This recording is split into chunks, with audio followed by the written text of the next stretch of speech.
Good morning all of you. Today we solve example 6.2 आपके पास है. Question दिखाई दे रहा होगा. Find the value of electric current flowing in the circuit shown in figure with the help of Kirchhoff's law. आपके पास ये figure दिखाई दे रहा है. इस फिगर में देखो बेटा तीन करंट है. एक करंट कितना है I1, दूसरा कितना है I2 और तीसरा कितना है I3. आपको ये I1 कैलकुलेट करना है, I2 कैलकुलेट करना है एंड I3 आपके पास क्या करना है, कैलकुलेट करना है. किस लॉ की हेल्प से बेटा? आपके पास किरचॉफ्स लॉ की हेल्प से. किरचॉफ्स के कितने लॉ पढ़े आपने? दो. एक पढ़ा क्या, KVL, और दूसरा क्या था, KCL. और ये ऐसा क्वेश्चन है जिसमें दोनों ही लॉ एक साथ अप्लाई होंगे, तो थोड़ा इम्पोर्टेंट हो जाता है हमारे लिए कि किस तरीके से सिंप्लीफाई करना है. ये सारा डेटा क्वेश्चन में गिवन है.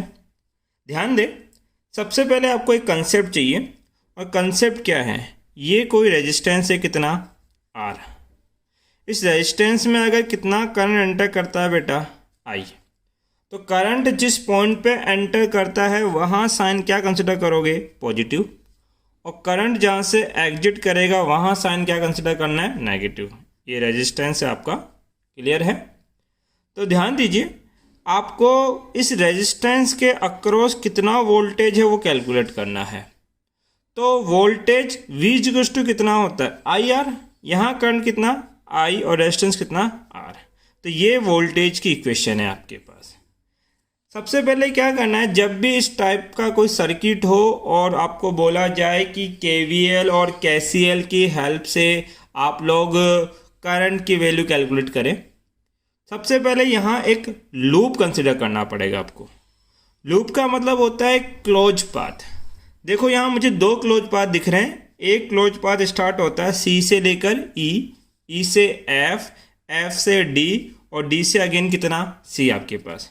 तो ये एक क्लोज पाथ है और इस क्लोज पाथ में मूवमेंट की डायरेक्शन आपकी चॉइस हो तो क्लॉकवाइज बना देना, और आपकी चॉइस हो तो ये मूवमेंट कैसे बना देना, एंटी क्लॉकवाइज. आंसर में कोई फर्क नहीं पड़ेगा. मैंने बोला ये मेरा लूप नंबर फर्स्ट है और डायरेक्शन कैसी है, क्लॉकवाइज आपके पास. सेकंड वन, एक और लूप है C, D, B, A and again C. ये भी तो क्लोज लूप है. मैं C से चलता हुआ वापस कहाँ पहुँच सकता हूँ, C तक. तो इसमें भी डायरेक्शन कैसी लेनी है, क्लॉकवाइज. ध्यान देना, जितने भी क्लोज लूप बन रहे हैं उन सभी में आपके मूवमेंट की डायरेक्शन सेम होनी चाहिए. डेट मीन अगर पहले को एंटी क्लॉकवाइज एज्यूम किया है तो सेकंड को भी क्या लेना, एंटी क्लॉकवाइज. ऐसा नहीं हो कि एक को क्लॉकवाइज ले लो दूसरे को एंटी क्लॉकवाइज, तो फिर जो कंसेप्ट मैं बताता हूँ वो अप्लाई नहीं होगा. और दूसरा तरीका है फिर सॉल्व करने का. तो हम लोग एक ही कंसेप्ट से चलेंगे. इसके बाद सेकंड काम क्या करना है, पहला वर्क क्या किया आपने, मूवमेंट की डायरेक्शन बता दी. सेकंड, जितने भी एलिमेंट है वहाँ जो करंट फ्लो कर रही है उसके अकॉर्डिंग साइन बताना है. देखो बेटा, यहाँ करंट कितना एंटर कर रहा है, I2. I2 अगर रेजिस्टेंस में एंटर करेगी तो एंटर करने वाला साइन क्या लेंगे, पॉजिटिव, और एग्जिट करने का साइन क्या लेंगे, नेगेटिव. किस कंसेप्ट से, ये अभी जो मैंने समझाया. बैटरी का फिक्स है, जो लार्जर टर्मिनल है, बड़ा टर्मिनल है वो तो पॉजिटिव होता है और छोटा टर्मिनल क्या मानते हैं बेटा, नेगेटिव. फिर यहाँ तक कोई एलिमेंट है क्या, नहीं. इसमें देखो ये I1 करंट इस तरीके से फ्लो कर रहा है एट डायरेक्शन. तो जहाँ एंटर करेगा वो तो पॉजिटिव और जहाँ से एग्जिट करेगा वहाँ क्या रखना है, नेगेटिव. ये बैटरी का पॉजिटिव और ये बैटरी का नेगेटिव. ये I3 करंट है. कौन सा करंट है, I3. इस तरह से एंटर करेगा तो ये तो पॉजिटिव टर्मिनल बन जाएगा और ये क्या बनेगा, नेगेटिव. कौन सा करंट है बेटा, I3.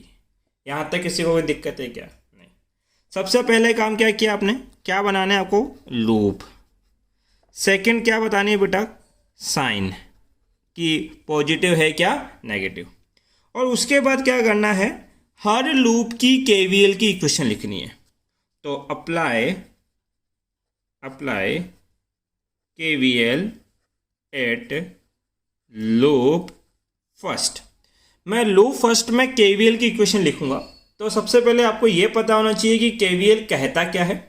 According to KVL the total sum of voltage in any close loop is zero.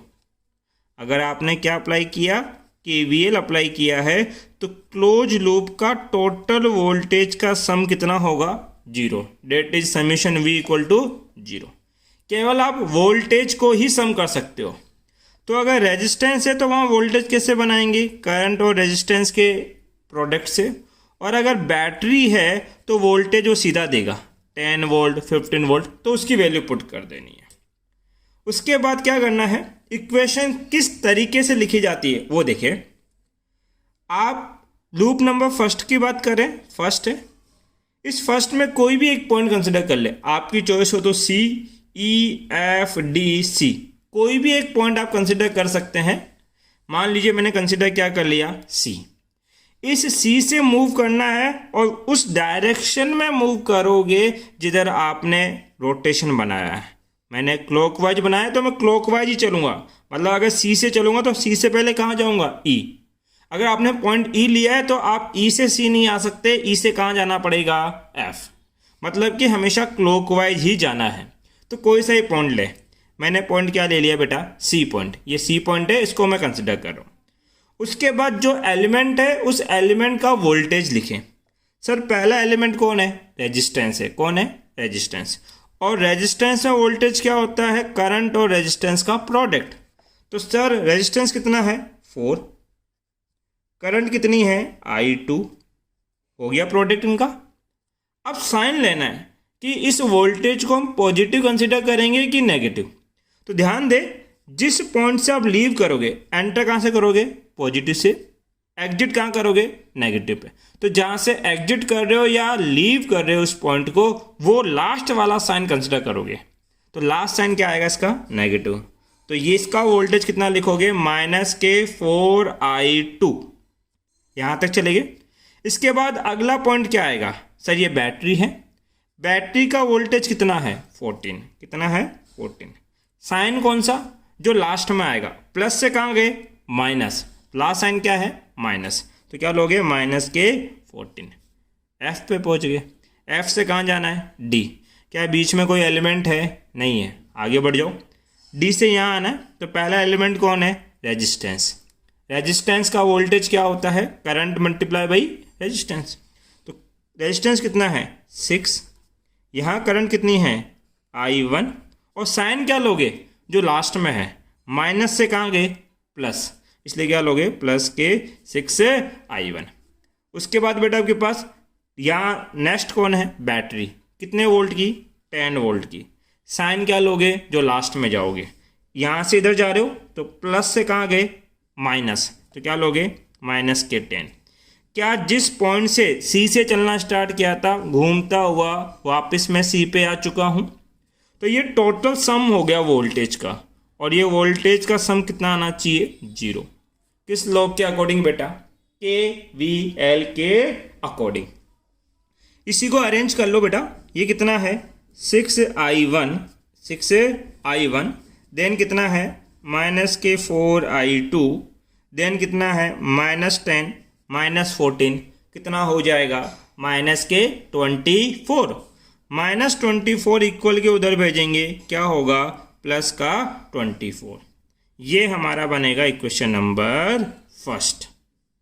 Similarly आपको केवीएल अप्लाई करना है किसमें, लूप सेकंड में। अब मैं डायरेक्ट लिखूंगा बेटा, apply KVL at loop second. तो लूप सेकंड में केवीएल किस तरीके से अप्लाई करोगे, तो किसी भी पॉइंट से चलो, A C D B, कहीं से भी चले। मान लो मैं A से चलता हूँ, लेकिन मूवमेंट कैसे करना है, क्लॉकवाइज, मतलब A to C, then D, then B और देन अगेन A। A से चलेंगे, A से पहले कहाँ जाना है, C तक। तो क्या कोई बीच में एलिमेंट है, नहीं है। एलिमेंट का मतलब है मेरे लिए रेजिस्टेंस या वोल्टेज है क्या, नहीं। अगेन C से कहाँ जाऊँगा मैं, बैटरी पे। तो कितना वोल्टेज है, 10 वोल्ट। माइनस से क्या गया, प्लस, माइनस से क्या गया, प्लस। लास्ट साइन प्लस का है तो क्या लोगे, प्लस। फिर क्या है, रेजिस्टेंस। रेजिस्टेंस में वोल्टेज क्या होता है, रेजिस्टेंस में वोल्टेज की वैल्यू होती है resistance multiply by current, 6 multiply by I1, 6 multiply by I1 है ये, ध्यान रखना बेटा I1 है, T1 जैसा कुछ लग रहा है। लास्ट साइन क्या लोगे, प्लस से कहाँ गए माइनस, माइनस अगेन डी से कहाँ जाना है बी तक, कोई एलिमेंट नहीं है। बी से कहाँ जाओगे बच्चा, ए के ऊपर, बी से ए पे जाओगे तो वोल्टेज कितना होगा आपके पास, रेजिस्टेंस कितना है 2, और ये I3 करंट ही तो आगे जाएगा, करंट कितना है I3, और प्लस से कहाँ गए बेटा माइनस, ये माइनस। देखो मैंने ए से चलना स्टार्ट किया और वापस कहाँ आ गया मैं ए पे, तो टोटल सम ऑफ वोल्टेज कितना हो जाएगा 0। अरेंज कर लो, ये माइनस का है, ये भी क्या है माइनस का, इक्वल के उधर जाएंगे तो क्या हो जाएंगे बेटा आपके पास प्लस के हो जाएंगे, तो इसके इक्वल के उधर भेजोगे तो कितना हो जाएगा 6I1, इसको इक्वल के उधर भेजा प्लस के 2I3 इक्वल टू क्या रह जाएगा बेटा 10। ये मेरी इक्वेशन नंबर क्या सेकंड। बट ध्यान दो यहाँ अननोन कौन है I1 और I2, कितने अननोन हो गए 2। अगेन यहाँ अननोन कौन है I1 और I3, एक और अननोन आ गए तो कुल कितने हो गए बेटा 3। तो अननोन 3 है और इक्वेशन 2 ही बनी, मैथमेटिकली सोल्व करना पॉसिबल नहीं है। मैथमेटिक्स ये कहती है कि जितने अननोन है एटलीस्ट उतनी इक्वेशन आपको चाहिए उनको सिंप्लीफाई करने के लिए। इसका मतलब मुझे एक इक्वेशन और बनानी है अभी तो देखो अगली इक्वेशन जो बनेगी वो बनेगी अप्लाई KCL। अभी तक मैं KVL Kirchhoff voltage law apply कर रहा था, अब मैं क्या अप्लाई करूंगा KCL, क्योंकि KVL तो केवल लूप में बनती है और 2 लूप थे और 2 इक्वेशन में बना चुका हूं। अब मैं क्या अप्लाई कर रहा हूं KCL, apply KCL at point D। कौन से पॉइंट पे D पॉइंट, ये D पॉइंट दिखाई दे रहा है। KCL क्या कहता है बच्चा, total incoming current equal to total outgoing current.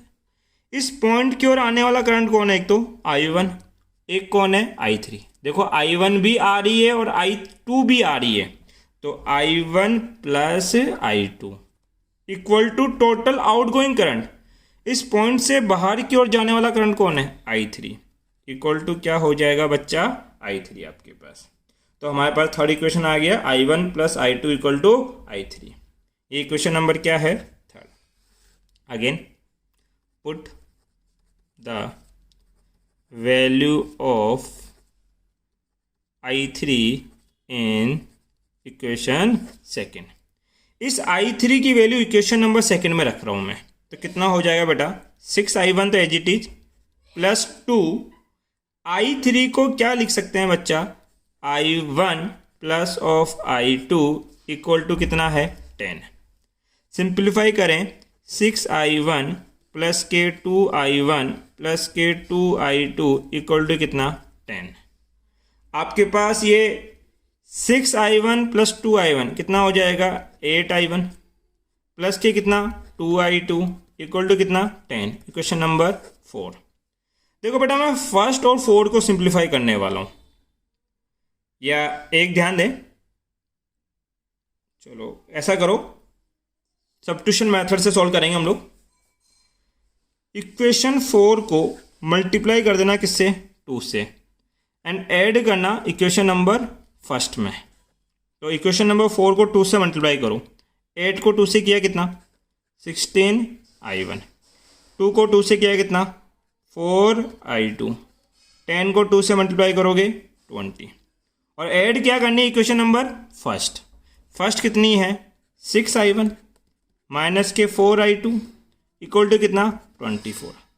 मैंने 2 से मल्टीप्लाई इसलिए किया है ताकि I2 की वैल्यू क्या हो जाए सेम, ताकि मैं एक वैल्यू को कट कर सकूं। तो ये एक डेटा मैंने क्या कर दिया कट। अब बताओ बेटा आपके पास 16I1 प्लस 6I1 कितना हो जाएगा, ये हो गया 22 ऑफ I1। 20 और 24 कितना बेटा 44, कितने टाइम्स गया 2 टाइम्स, तो I1 करंट कितना आ गया 2 एम्पियर। ये तो केवल आपके पास क्या आया I1 करंट की वैल्यू आई। हमें तो अभी तो I2 भी चाहिए और I3 भी चाहिए, तो ध्यान दे I1 कितनी आई है 2 एम्पियर। इस I1 की वैल्यू या तो पुट कर दो फोर्थ में या पुट कर दो किस में, फर्स्ट में, तो आपके पास कौन आ जाएगा, I2। तो हमने बोला put I1 equal to 2 ampere in equation 4। ये जो इक्वेशन 4 है इसमें मैं I1 की वैल्यू पुट कर रहा हूँ 8 मल्टीप्लाई बाई I1 कितना आया 2 प्लस 2I2 इक्वल टू 10। ये कितना हो जाएगा 16, और 16 इक्वल को तो जाएगा तो माइनस का होगा, तो 2I2 इक्वल टू 10 माइनस 16। 10 में से माइनस 16 गए तो 2I2 इक्वल टू -6। कितना बचा बेटा 3। तो I2 करंट कितना आ गया -3 एम्पियर। एक रिजल्ट ये है हमारा, ठीक है। Next, put I1 and I2 in equation number 3। ध्यान दे, इक्वेशन नंबर 3 दिखाई दे रही है, इसके अंदर वैल्यू पुट करें किसकी, I1 और I2 की। तो I1 की वैल्यू कितनी निकाली आपने 2 एम्पियर, रख दें 2। I3 की वैल्यू कितनी है आपके पास -3, इक्वल टू क्या हो जाएगा I3।